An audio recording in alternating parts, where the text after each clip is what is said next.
You're crouched in the dark behind a barricaded door, a kitchen knife in one hand and a flashlight you're afraid to turn on in the other, listening to something drag itself down the hallway toward you. 6 weeks ago, you were complaining about your Wi-Fi. To understand how you got here, we need to go back to the beginning. Level 1, the normal person. You are the most ordinary version of yourself. You wake up to an alarm. You check your phone before your feet touch the floor. You complain about traffic, about your boss, about the price of groceries. You have a job you tolerate and a routine you barely notice. You think about the end of the world exactly never. It's a movie thing, a video game thing, something that happens to other people in other places that don't exist. Your pantry has 3 days of food in it, and 2 of those days are snacks. Your water comes from a tap you've never once thought about. Your safety comes from a system so large and so invisible that you've forgotten it's a system at all. You believe, without ever choosing to believe it, that tomorrow will look like today. Every single thing about your life depends on that assumption, and that assumption is about to be wrong. The first sign is small. A news story you scroll past. Something about a power grid in another country. Something about a shortage. You don't read the whole thing. You like a post about it. You move on. The experts on television use calm voices and careful words. They say there's no need to panic. They say the situation is being monitored. You believe them because believing them is easier than the alternative. You go to work. You come home. You order takeout. The world is still turning, so the world must be fine. This is the last normal week of your entire life, and you will spend it annoyed about small things. Level 2, the first crack. The lights flicker on a Tuesday evening, then go out. You wait for them to come back. They don't. You check your phone, no signal. You walk to the window and the whole street is dark. Not one house has power, not one street light.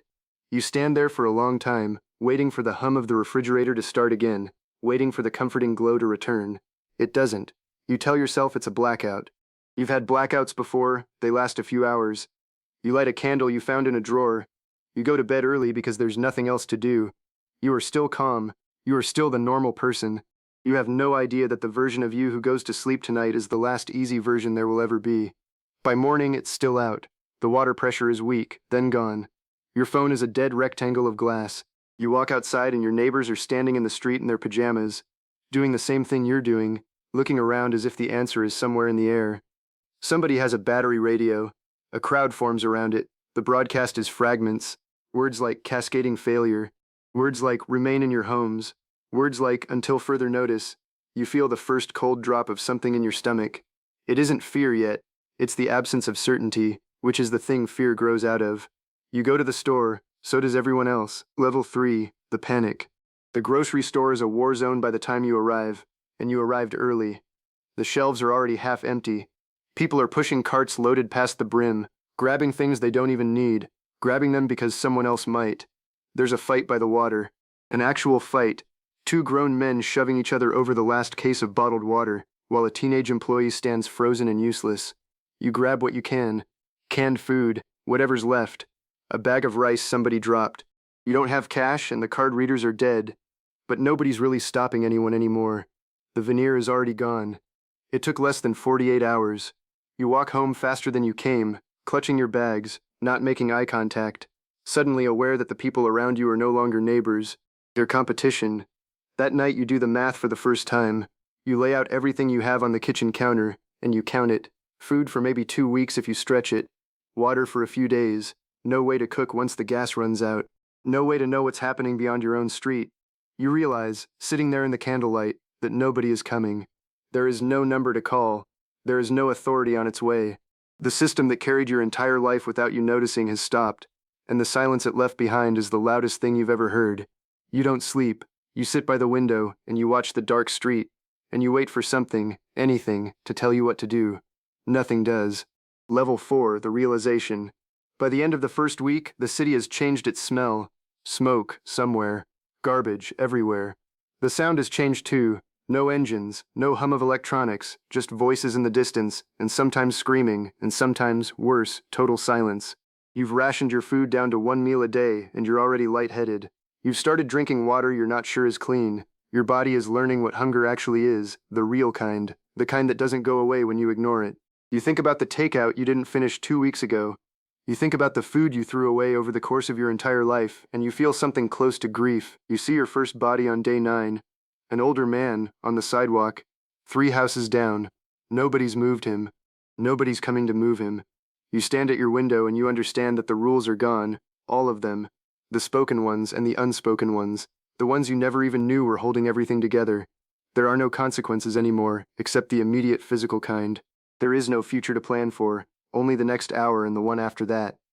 The part of your brain that worried about your career, your reputation, your social life, that part has gone quiet. A new part has woken up. An older part. The part that just wants to keep your heart beating until tomorrow. You don't like this part, but you're starting to listen to it. Level 5. The predator and the prey. The people who prepared have already shown themselves, and the people who didn't are starting to take. You hear them at night, going house to house on the next street over. Glass breaking.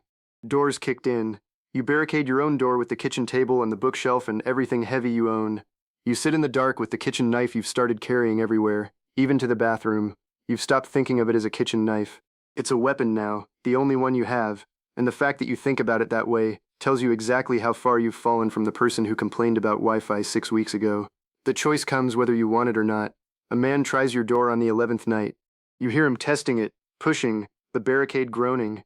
You stand on the other side with the knife and your whole body shaking, and you make a sound, low and animal, a warning. He pauses. You both stand there in the dark, separated by an inch of wood, two strangers deciding whether tonight is the night one of you dies. He leaves. You don't know why. Maybe your house looked too hard. Maybe he found an easier one.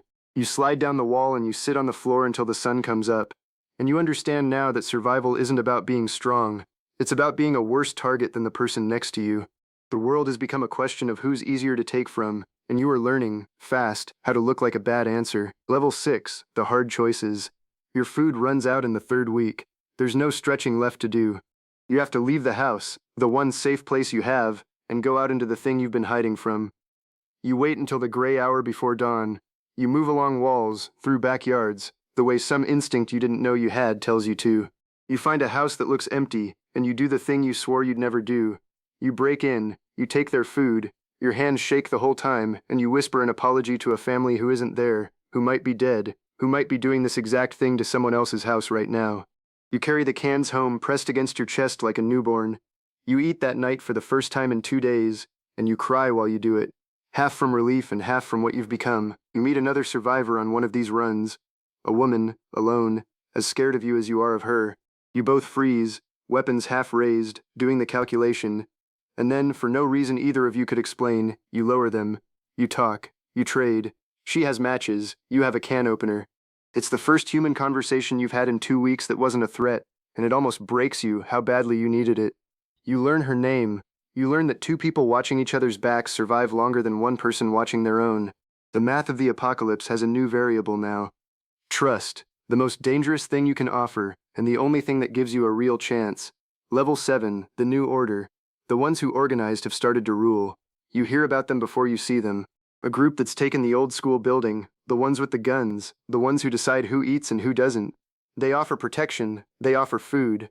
They offer the one thing nobody else can, the feeling of not being alone against everything. The price is everything you have, and most of what you are. You and the woman you've partnered with stand at their gate, and you weigh it. Freedom and starvation, or safety and a boot on your neck. You've learned by now that there are no clean choices left.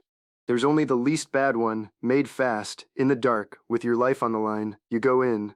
And life inside the walls is its own kind of horror, smaller and quieter than the one outside, but a horror all the same. There are rules now, harsh ones, enforced by people who enjoy enforcing them. There's a hierarchy, and you're at the bottom of it. You do the dangerous jobs. The scavenging runs nobody comes back from half the time. The wall shifts in the freezing dark, but you eat. You sleep behind something solid. And slowly you start to matter to the people around you. Not because of who you were, but because of what you can do, what you'll risk, whether you run when it counts. You're being rebuilt from the ground up into someone new. And the strangest part is that this new person is harder, calmer, and more alive than the one who existed before the lights went out. Level 8, the survivor. Months pass. You stop counting them. The seasons turn and you turn with them. And one day you catch your reflection in a piece of broken glass, and you don't recognize the face looking back. Leaner, older, eyes that have seen the things eyes aren't supposed to see. You've buried people. You've fought for things that used to be free. You've made decisions in half a second that you'll be making peace with for the rest of your life, however long that turns out to be. You are a survivor now, in the full and terrible weight of that word. Not a hero, not a villain, just someone who kept choosing to live when living was the harder option. And here's the thing nobody tells you about surviving the apocalypse. It doesn't make you the person you imagined you'd be. The fantasy version, the calm, capable hero who knew exactly what to do, he never showed up. Instead, you found out who you actually are when everything is stripped away, and the answer was messier and uglier and braver than you ever expected. You learned that civilization isn't a place or a government or a power grid. It's an agreement, a fragile thing made of millions of people choosing, every single day, not to do the worst thing they could do. And when that agreement breaks, you find out exactly how much of it was living inside you all along. You're still crouched behind that door, knife in hand, listening to whatever's coming down the hall. But you're not the same person who started this story. That person died somewhere around level 4. The one who's left is the one who survives. And surviving, you've learned, is the only thing that was ever really up to you.